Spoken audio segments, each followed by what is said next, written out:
Hey, good morning, Grace. Hi, everybody. Are you happy to be here in church? Come on, put your hands together.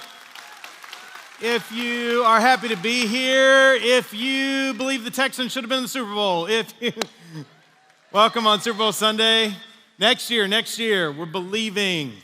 But we had a good year, we really did. And especially the guys who come to the church that are on the team, man, had a great year, did fantastic. I'm starting a new series with you today called Living with Purpose. And I want to take the next 3 weeks to talk to you about not just how to discover God's purpose for your life, but how to live it out. And this is going to be a really practical series that gives you some tools that you can put in place in your life right now to live out your purpose for God. And the reason I want to take these weeks to talk to you about this is that living for your purpose is probably the number one question I get asked about. Once you come to the place where you come to faith in Christ and you take the step to believe in Jesus, every person in this room, everybody watching online, we all want to know how to make our life count, how to live for the purpose. What's God's purpose for my life? Why am I here? And I want to help you answer that question today, and I want to take these weeks to unpack that with you. How can you know God's will? That's another way of saying the same thing. How can you know you're living for a purpose? And so in this series, I want to talk to you about really what you need to believe.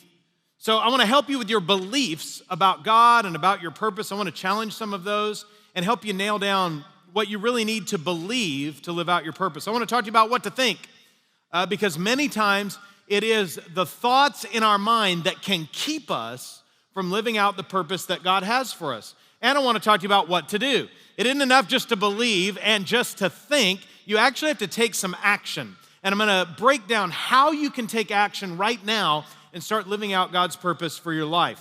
And I want you to see that everyone, and I really do mean everyone, every person in this place right now, everybody who's watching online can live their life with a purpose from God. And I want to show you how that is and how that works and how to make it work for you. Before I jump in today, I want to tell you a story. And I want you to just hold on and listen to this story and even visualize it a little bit today and think about what I'm talking about. His name was Tom. Tom made money in the stock market. He didn't start off rich. Tom worked in a hardware store, and he took a little bit of money each month, and he started to buy stocks, and he started to buy commodities, and he had a knack for it. And so that little bit of money that he started with got to be more and more and more and more. Somehow, some way, he was just so good. And over the course of the next 3 years, Tom went from being an employee in the hardware store to being a multi-millionaire. He made so much money that he started to buy businesses with the money that he had made. And his business got so big that he kept focusing on it and he wanted to expand it, but he needed somebody to run the investments and take care of the business for him. It just got too much for one person to do. And so he chose 3 employees to promote as vice presidents. Their names were Beth, Paul, and Susan. Beth, Paul, and Susan, each of them were going to run a part of Tom's company while he focused on new business. He wanted to take the company international, and he saw opportunities in Europe to connect what was happening in his company overseas and to expand new markets. And he wanted to focus on that, and he knew he couldn't do that and take care of everything here at the same time. So he was going to add business, but he needed to add some help. And the problem was it was going to require him to be gone for long stretches of time. So Tom promoted Beth, Paul, and Susan, made them vice presidents, and he put them in charge of different divisions of his company. While he was away, they'd have full control of the budget, the staffing, the strategy of whatever division he put them in charge of. They'd get to choose what happened. And Beth, she got the largest division of the divisions there. And then Paul got a division, and so did Susan. And Tom said, I trust you. I'll be back. Make great decisions. Manage it while I'm gone. And he boarded his private plane. He headed to Europe. And after 9 months, Tom came back, and he checked in with his vice presidents, and he was excited. And he had reason to be. He was excited about the growth of his company. They'd gone from 32 million to 60 million, which is incredible growth. He got the team together. He wanted to be filled in on the story. He wanted to know the progress and what had happened. And each VP told their story. Beth shared how she hired staff. She restructured. She added new clients to her division and had taken it from 20 million to 40 million. That's double, everybody. Pretty incredible. Paul grew his division too by picking up a few key investors and adding some additional clients to his division. He'd gone from 8 million to 16. Pretty amazing. Susan was the third VP. Her story was different. Susan didn't hire anybody. Susan didn't change anything. Susan just came to work every day and played solitaire on her computer and scrolled through Instagram. How many know somebody at your work who's doing that right now? Her division stayed exactly the same. Didn't grow any. When Tom heard this, he was both happy and he was disappointed. He was happy for Beth and Paul because they'd done so well. They grew his business with his values, even though he wasn't there telling them what to do every single day. He knew that he could trust them, and he included them in his new venture. But Susan was different. Her story was different too. He confronted her, and she made excuses. She said, I might have done absolutely nothing, but at least I didn't lose any money.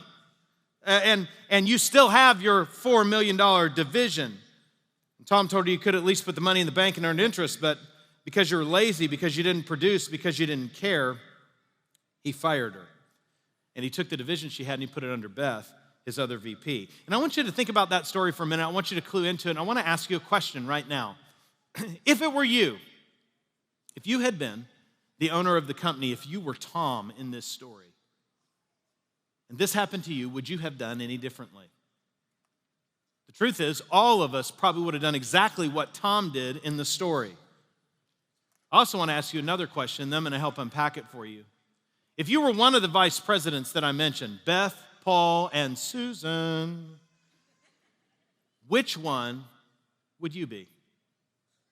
Which one of these stories describes your life, and especially your life for God? Jesus told really the same story. I just took Jesus' story and modernized it.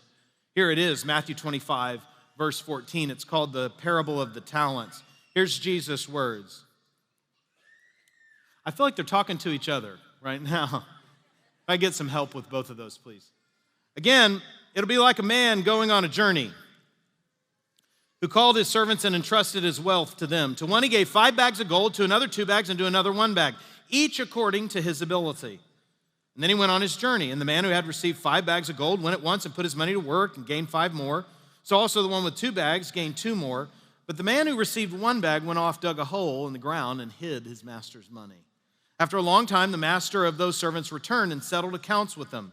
And the man who received 5 bags of gold brought the other 5. He said, Master, you entrusted me with 5 bags. See, I've gained 5 more. His master replied, well done, good and faithful servant. You've been faithful with a few things. I'll put you in charge of many things. Come and share your master's happiness. The man with 2 bags of gold also came. Master, he said, you entrusted me with 2 bags of gold. See, I've gained 2 more. And his master replied, well done, good and faithful servant. You've been faithful with a few things. I'll put you in charge of many things. Come and share your master's happiness. And then the man who had received 1 bag of gold came. He said, Master, I knew that you're a hard man, harvesting where you haven't sown and gathering where you haven't scattered seed. So I was afraid, and I went out and I hid your gold in the ground. So here is what belongs to you. His master replied, you wicked, lazy servant. So you knew that I harvest where I hadn't sown and gather where I hadn't scattered seed. Well, then you could have put my money on deposit with the bankers so that when I returned, I would have received it back with interest. So take the bag of gold from him and give it to the one who has 10, for whoever has will be given more, and they will have an abundance. Whoever does not have, even what they have will be taken from them. And throw that worthless servant outside in the darkness where there will be weeping and gnashing of teeth. This is a parable, a story that Jesus tells to make a point. He does this over and over again in his preaching, and literally a parable is a story that you can understand in a way that we can understand it to help us understand something spiritual that may be a little harder to grasp. So Jesus tells this story, and he wants us to get the point, the idea, and it has to do with us living with purpose. Everything in the story represents something. So let me help you. As we read the story, just go back and think about this. The master in the story, the business owner, that's God. He has everything, all the resources, and the servants in the story are you and me. So he entrusts it to his servants. They're actually stewards. That's a better word. And I want to talk to you today about stewarding your life. Literally, a steward is someone who's responsible for something that belongs to someone else. And I'm here to show you that that's true for you and for me. The bags of gold in the story represent God's investment in our lives. And so there's a lot for us to understand, and I'm going to just kick off this message with 3 truths for you to put in your notes today. If you want to go back and read this story again in your quiet time this week, here they are. Number 1, God owns it all. Please write that down in your notes, everybody. God owns it all. It all. Verse 14 says this, He entrusted His wealth to them. In the story, the master gave something that was his to the servants. It came from Him. And what Jesus is wanting us to grasp and wanting us to grab right here is this, that everything we have comes from God. You might say, you know what, I'm not so sure about that. I mean, I work hard. I've worked hard to get where I am in life. And what about my effort? And I would just simply say this, everybody. I just want you to think about it. Today, when you opened your eyes and you took that breath and you breathed in, even that breath you took came from God. When you really think about it, isn't God really the one who provided you with all your gifts, all your talents, all your abilities, all your opportunities? Yes, we have a part to play, but we have to realize, everyone, everything came from Him. How many are grateful for the way God provides for our lives? So God owns it all. And if you're a Christ follower, you've come to the place where you say, you know what? It's true. 1 Corinthians 6, 19 and 20 says this, you're not your own. You don't belong to you. You were bought with a price. Second truth, God invests in me. I want you to write that down. God invests in me. See, Matthew 25:15 says He gave. He gave 5 bags to one. He gave 2 bags to one. He gave 1 bag to one. But He gave. The nature of God is that He is a giver. And I want you to know today that every single person in this room, every person who's watching online today, God has invested something in your life. All of us. In the story, there's no servant that got an empty bag. God's invested something in you. You may not see it or recognize it yet, but that doesn't mean it's not there. It may, in fact, be that no one else in your life sees it or recognizes it. But here's what I'm here to tell you. Life is not about other people recognizing your potential. It is about God recognizing your potential. God knows what He's placed in your life. So God owns it all. God invests in me. Here's the third truth. God expects a return from me. He expects a return from me. Matthew 25:19. After the master was away for a long time, he returned to settle accounts with them. What happened? He wanted to know what happened. He had an expectation that the servants would take what was his, do something with it to make a difference, and he would see the results. That's really the core of the story. What's the story about? It's about you and I taking what God's put in our life and making a difference with it, and there being a result in the end. It's about us living with purpose. So in this parable, every part of the story represents something. The master's the owner, that's God. The servants represent me and you. They're stewards, they're responsible for something that belongs to somebody else. And I'm gonna take the next 3 weeks to unpack what do those bags of gold really mean.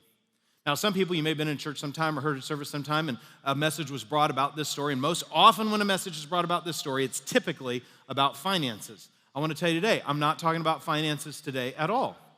That is a part of what's being shared here, but it isn't the whole story. If all you see here is that the money that comes into your life belongs to God, you've missed how broad this story really is. So I'm gonna leave that. I'm gonna deal with it another time in the series.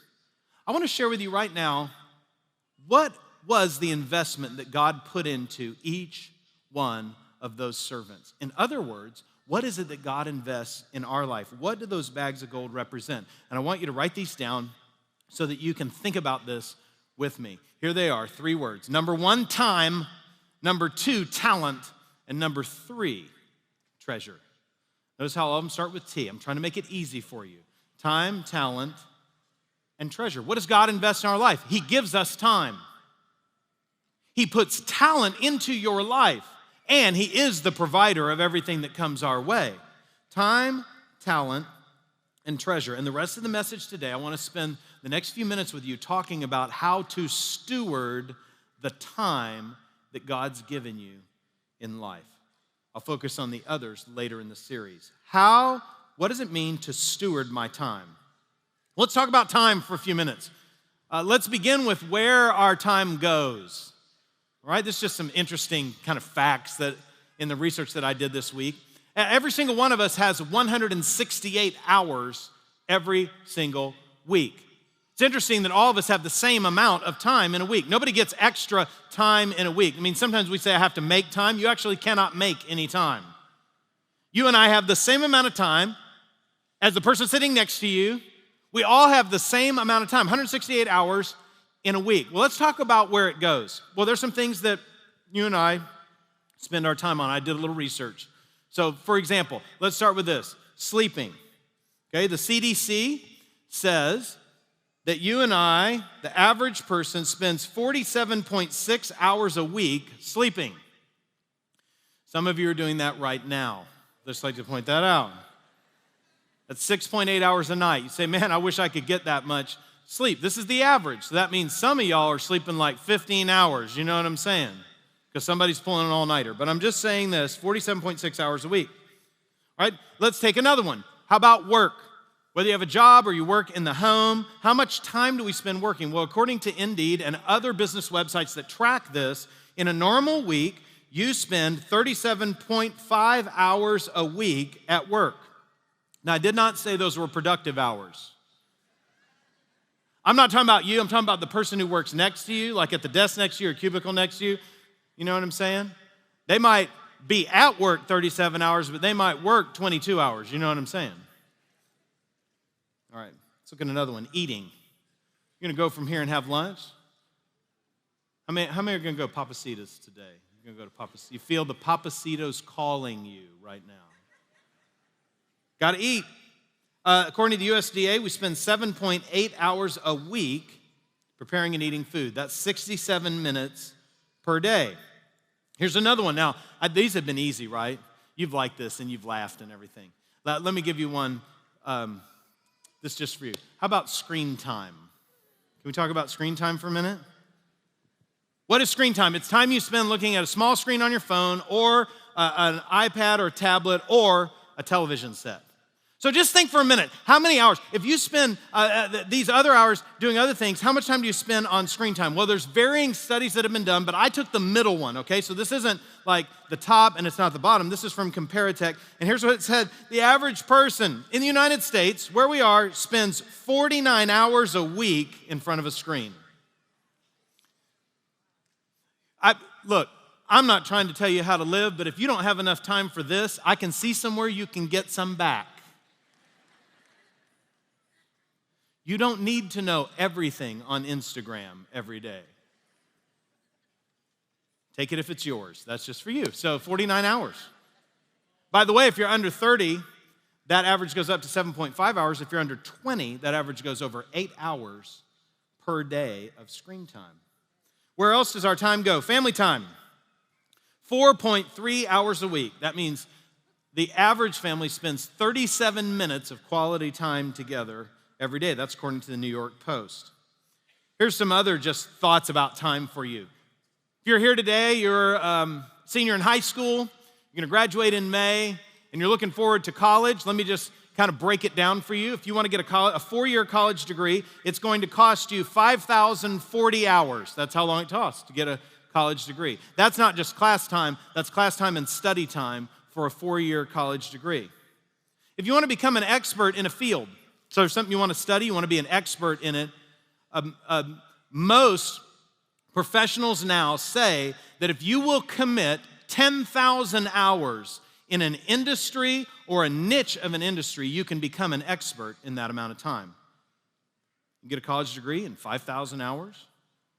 You can become an expert in a field in 10,000 hours. I got one more. How about this one? That's how long it takes to get a college degree or become an expert in a field. How long does it take to drive through Houston traffic?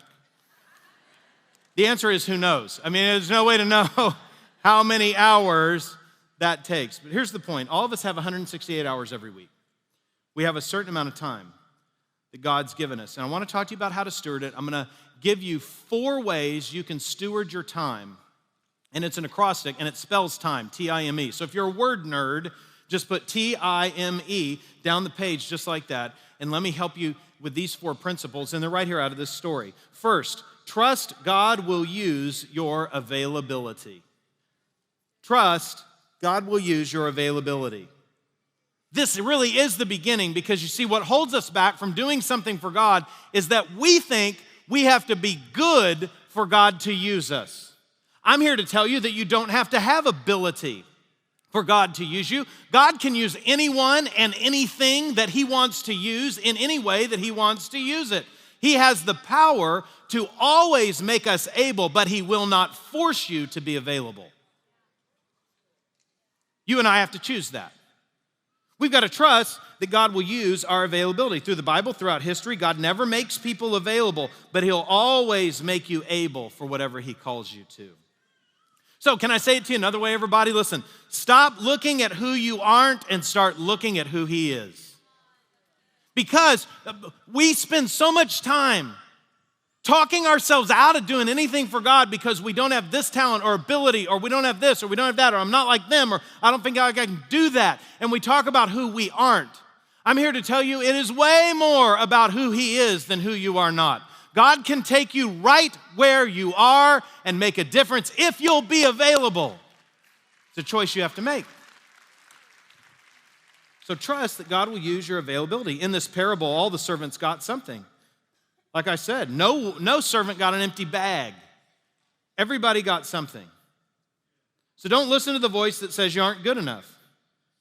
And I'm parking here for a reason, because as I have observed over the last 34 years, we get stuck taking that step of faith to serve God and to do something for God. We get stuck because we look around, because we look at who we aren't, because we feel like we're not good enough.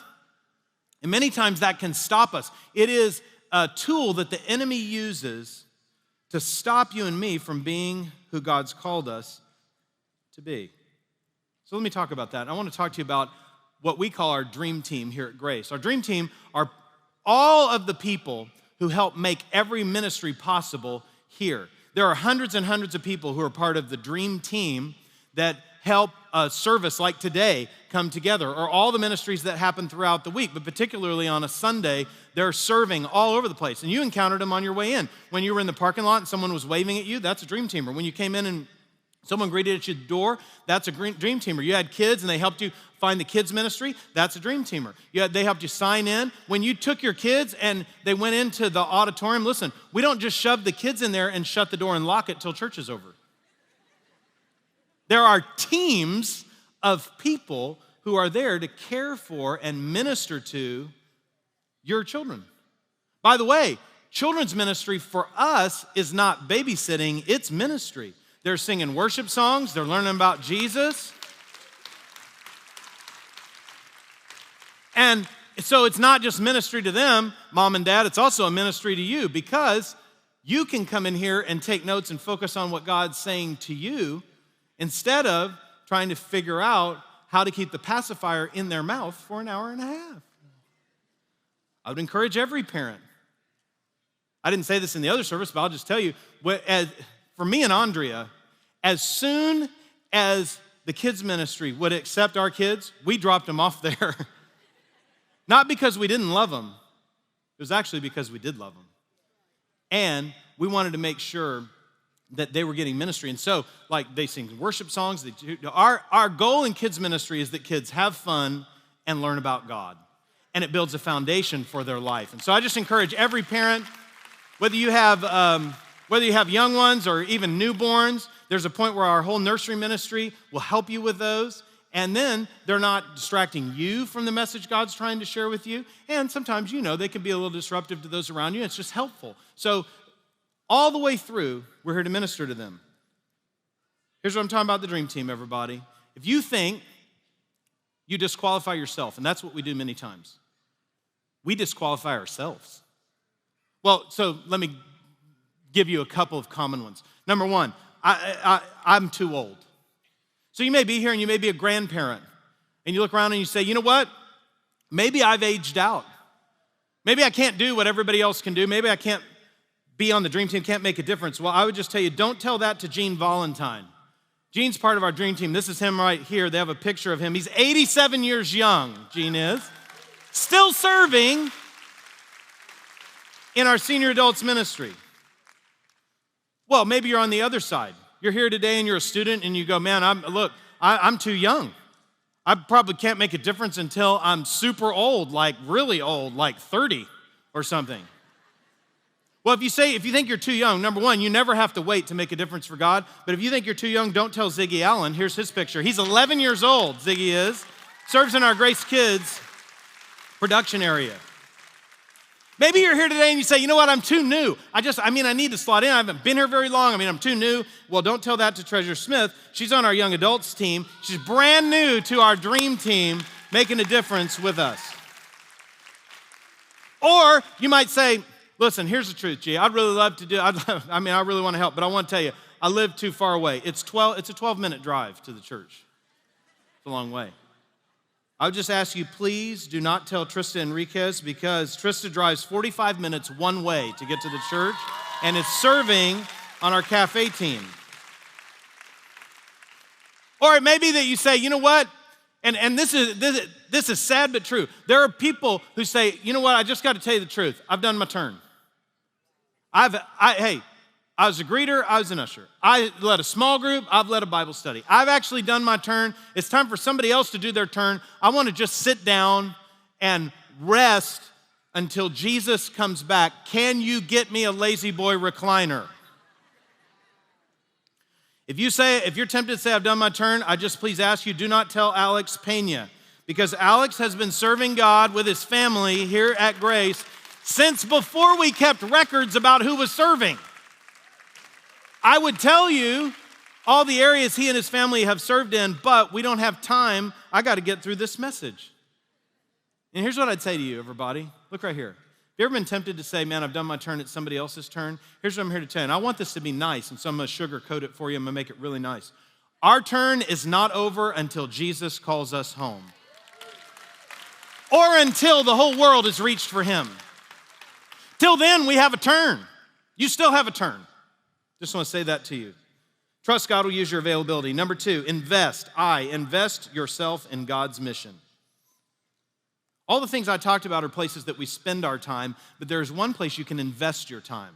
I told you couldn't make time, but you can choose where it goes. And if you choose to invest it in the kingdom of God, it makes a difference. Anytime you spend for the kingdom of God is not spent, it is invested, because it makes a difference in eternity. In the parable, they were expected to invest. And investing and spending aren't the same thing.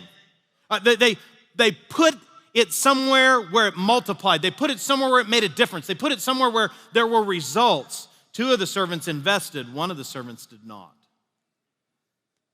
Which one are we? How do you know? I'll give you a simple way. One of my favorite quotes. It comes down to you and I being disciples. And that's my challenge for all of us, that we would be disciples. You and I would be disciples. Let me give you a definition for that. A disciple is someone who goes from being a consumer of God's blessings to a contributor to God's mission. That is better than you think it is. I got to tell you. See, the challenge for all of us is to go from being just a consumer of God's blessing in our life to being a contributor to God's mission and what he's doing. God does not intend for you to only be a consumer. He wants you to be a contributor. And that's what a disciple is. That's why Jesus said, I came to make disciples. In fact, the Great Commission says this, go and make disciples. That's what we're about. He didn't say go and make attenders. He did not say go and make church critics. Hello. He didn't say go and make converts. He said go and make disciples. Make disciples.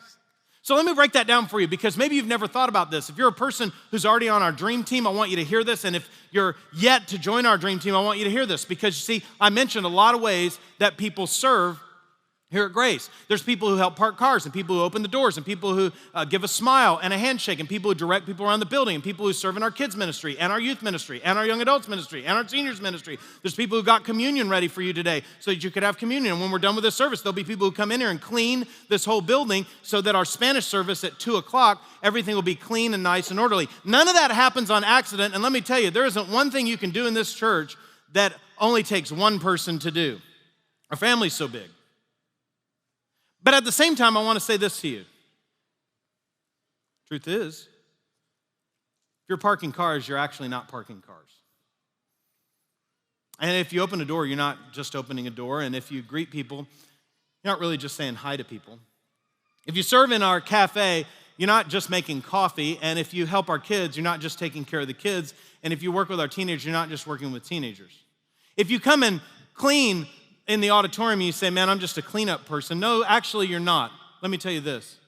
Every time you park a car, every time you open a door, every time you shake someone's hand, every time you greet somebody warmly, every time you make somebody feel at home, every time you take someone down the hallway to help them find the place that they need to go, every time you check in a kid, every time you take care of a child, every time you're involved in our youth ministry, every time you serve at an event, every time you help in our young adults, every time you help our senior service, every time you clean this place to get it ready for what happens next, you're not doing any of that. Here's what you're actually doing. No matter what your role is, no matter what your job is, no matter what your task is, all of us are leading people in a growing relationship with Jesus Christ.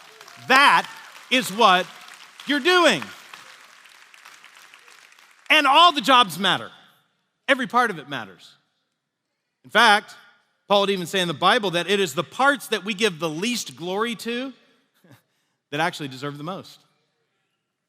So any area can make a difference. Stop looking at what you can't do and look at what you can do. T, trust God will use your availability. I, invest yourself in God's mission. M, multiply your impact by joining a team. By joining a team. Remember I said there isn't anything you can do in this church that one person can do? That's really a fact. Any task, any job for a family this size takes a team to do it. There are almost 100 exterior doors just to this building. Imagine one person trying to greet everybody who comes in. There's no way. It takes a team. And you multiply your impact when you're part of a team. Today, we'll all watch the Super Bowl, and I want to tell you this is just facts. No Super Bowl has ever been won by just one player. It's always won by a team. It doesn't even matter what player you put out there. If you put one guy on one side of the field and a team on the other, the team will win every time. Why? Because one person cannot, no matter how gifted they are, what their abilities are, they cannot overcome the power of a team. Because when you're a team, you multiply. When you're a team, you multiply. When you're a team, you multiply your impact. 1 Corinthians 12 says this, just as a body, though one has many parts, but all its parts form one body, so it is with Christ. For we were all baptized in one spirit, so as to form one body, whether Jews or Gentiles, slaves or free, and we were all given the one spirit to drink. Even so, the body is not made up of one part, but many.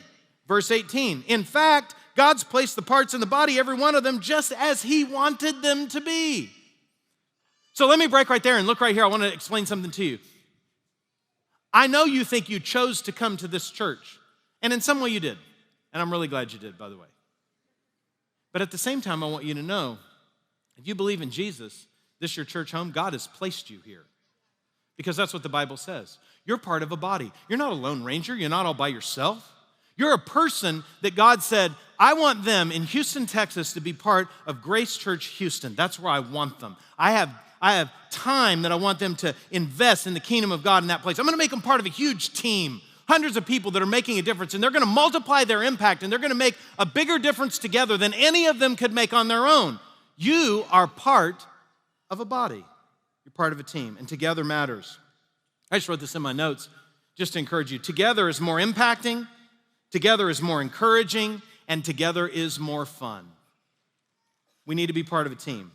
Trust God will use your availability. I, invest yourself in God's mission. M, multiply your impact by joining a team. E, experience making a difference. Experience making a difference. In the parable, and this is true in all parables, Jesus designs them to teach us about God's kingdom. So this is a business story, but it's not just a business teaching. The business story is to help us understand something spiritual. And here's what I want you to see. 3 of the servants got an investment. And they got different amounts. And you know what, honestly, when most people read this story, that's where they get hung up. They say, well, I mean, there's five bags of gold and 2 bags of gold and 1 bag of gold. How do you know which one you are? And have a bag of gold, how much it is? I want to tell you, if that's where you focus on the story, you miss the whole point of the story. The story isn't about how much. The story isn't about how much God gave you versus how much God gave somebody else versus how much God gave somebody else. Here's what the story's about. What did you do with what God gave you? You're not responsible for what God gave someone else, but you are responsible for what God's given you. Experience making a difference when you understand the truth and the reality of this story. And here's what I want you to see. I'll prove it to you in the Bible. See, we look at it in our own thinking and we say, well, this one had 5 and this one had 2, so 5 is more than 2, so this one had more than this one. Well, you can look at it that way, but here's what I want to show you. Both the one with 5 and the one with 2, because they invested what God gave them, they both got the same reward. Matthew 5, verse 21 and verse 23 are the exact same words. Here's what it says. The master replied, well done, good and faithful servant. You've been faithful with a few things. I'll put you in charge of many things. Come and share your master's happiness. They got the same reward. The only way not to get a reward from serving God is to bury what he's given you and never do anything with it. But if you'll step out, if you'll believe God, if you will trust that he'll use your availability, if you'll invest yourself in his mission, if you'll multiply your impact by joining a team, you can experience making a difference. You can experience making a difference. And all of us really want that. People who've been successful in business or successful in education or successful in some area of life realize that there's something even higher to live for than success, and that's significance. That's making a difference that matters. That is your life counting for something. Significance is making a difference for the kingdom of God. And here's what I'm here to tell you and what I'm going to teach you over these next few weeks. Making a difference is not a maybe if you live life God's way. If you live life God's way, you will make a difference. And you and I start by stewarding our time. T, trust God will use your availability. I, invest yourself in God's mission. M, multiply your impact by joining a team. E, experience making a difference. And so I want to challenge you. Every person, and here's my challenge for you. I said we have 168 hours a week. All of us do. I'm going to give you a purpose challenge right now, and I want everybody to think about it. And in a moment, we're going to pray together about this. You can do more than what I suggest here, but I think every single person here can do what I'm going to challenge you with, and that's this. I want to challenge you to commit 1 hour of your time every week to serve God on the Grace Stream team. I want to challenge you to commit 1 hour of your week to serve God. 1 hour. One of the 168. One of the 168 to make a difference for eternity. What am I saying? You're here at the 11 o'clock service. I want to challenge you. What would it look like if you came an hour early, maybe an hour and a half early, but an hour early, and you helped greet new people who came in? The church is growing so fast right now, everybody. We added 600 parking spaces in the new parking lot in December. We paved it and opened it in December. Last week, listen to me, at this service, last week, we had 600 parking spaces. At this service last week, we had 71 available. Do you realize how fast God is adding to us? We need people to help. There's new people coming in here all the time. You could be part of that. What if you committed 1 hour of your time every week? I mentioned a ton of places you can do that, and we have a system that will help you find your spot. But before you can find your spot, you've got to say, I'm in. Yeah, I'll do it. Maybe you need to say, yeah, just put me wherever you need me. I believe in what God's doing here. I want to help lead people in a growing relationship with Jesus. Help me find the right place. We have people who can help you with that. But it begins with your decision. What if everyone at Grace committed to steward their time and to serve God 1 hour a week? What if you came a little early? What if you stayed a little late? What if you came on Wednesday night? Sir, we have hundreds of teenagers in this place on Wednesday night. The next generation needs some champions, everybody. We need some champions. Everybody can do this. Everybody can do this, and we can do it together. And if we will, God will multiply